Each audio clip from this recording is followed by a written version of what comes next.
Ram removal. To begin, get your Phillips head screwdriver and you will remove 4 Phillips head screws from the ram bay. Begin by removing these.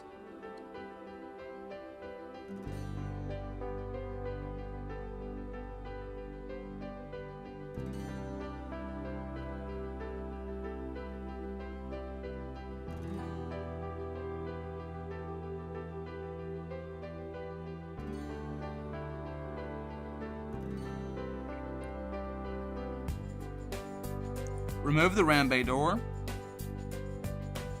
and you will notice 2 latches on either side of the ram.